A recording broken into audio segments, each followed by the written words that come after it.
I got fined for ridiculous things by my HOA and I decided to get onto the board. Then, I spent a year removing all members of the board I joined and got one of them to lose his home. A few years ago, I bought my first house in a medium-sized neighborhood in a southern state. It had an HOA, but I actually picked the neighborhood because they had the lowest HOA dues in the city, the fewest rules, and the house was by far the nicest one I could afford in my budget. After a few weeks, I get a violation notice from the HOA telling me that I had 2 violations needing correction. My lawn was not green enough. My trash cans were too close to my driveway. I was thoroughly confused about number 1 as it was February, in the middle of winter, so of course my lawn was dead, like pretty much everyone else's. So I had assumed that either this was a mistake or an existing offense from the previous owner. As for the trash cans, I kept them on the side of my house and I think when the HOA came by, my trash can stuck out past the side wall 1 foot. So how dare I? I shrugged them off and continued. Come March, I got another notice, this time fining me for both violations. Each one cost me $100 and they wanted the money in 2 weeks. I was pissed. This has made no sense and I was not about to let them just try and get money for BS violations. So, I called the management company that worked with the board to get them appealed. The lady told me that I needed to appeal directly to the board and that I could do so in the next annual meeting in a few days. So,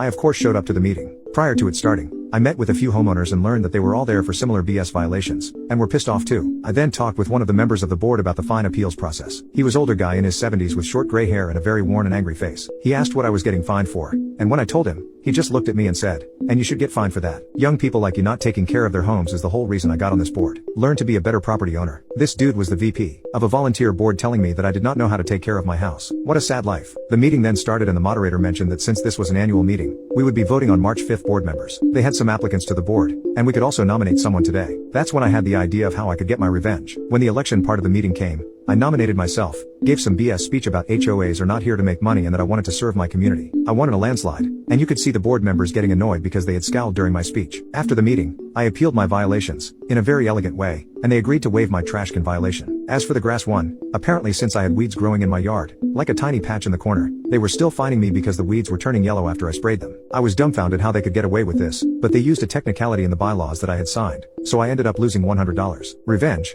I will be honest, I had not expected this to work. After joining the board, of 5, including myself, I was appointed secretary and had to help maintain meeting notes and review records. They specifically told me that I was not allowed to propose new policies, but I could vote on new ones proposed by the VP or president, which I later learned was actually a violation of their own rules. I voted every new rule down as long as I was in that position. I decided that my best course of action was to listen to how the others operated, and look for an opening to get each of them off the board. The first opening came when the president, who literally looked like the most Karen woman ever, mentioned that she had wanted to fine for flowers that were not neutral color. Basically, if a homeowner wanted to add something like turquoise flowers, we would fine them. She apparently had a neighbor that had flowers that she didn't like, and she wanted to use the board to stop them. It was pretty insane. I then started my revenge on her. I started a message thread, on Slack since that's how we communicated, with the other board members and asked what they had thought about her policy and reasoning. After far too much deliberation, we agreed that the policy went too far. I then made a long post in the main channel telling her that her actions were not only wrong, but that she should be excused from the board. When she inevitably flipped out, I called a board meeting in the following week, and the other 4 board members voted her off for targeting a community member for personal gain. She gave a sob story about how the board was her life and that the neighborhood was like her child, but I didn't care. That was one down. I convinced one of my good neighbor friends to join a little later on to take her spot. The next members I targeted were the treasurer and director, as I wanted to save the VP for last. They were actually pretty easy to get off the board because they were very easily swayed by public opinion. So, I made a fake account on Nextdoor and waited until spring,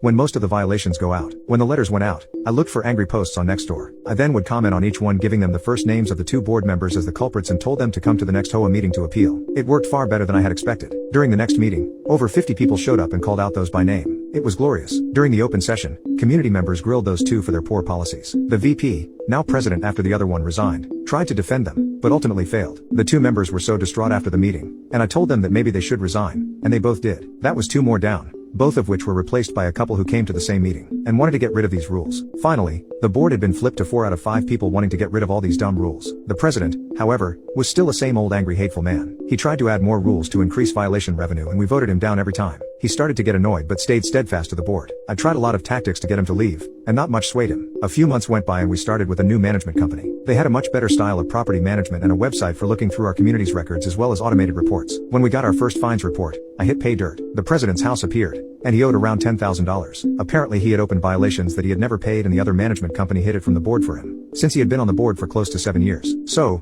I looked into remedies. Since his fines were over $3,000, our bylaws stated that a majority vote of the board could start an HOA foreclosure on the home. So, I got all the docs together and double-checked with the new management company that the fines were correct, which they confirmed. I called an emergency board session, presented the information, and 4/5 of us voted to start the foreclosure process. The president got angry, cursed, and left the meeting early. We were informed a few days later that the president had resigned, paid his fine, and put his house up for sale. While I am sad we couldn't force a foreclosure, at least he was off the board. I am currently president to this day, and I have reduced the fining policy to be a maximum of $400 and homeowners can appeal any time that they wish digitally. In addition, I have banned any grass fines until May, and trash can violations have been super relaxed. Morale of the story: never fine me $200, call me a stupid young kid, and expect to not lose your house.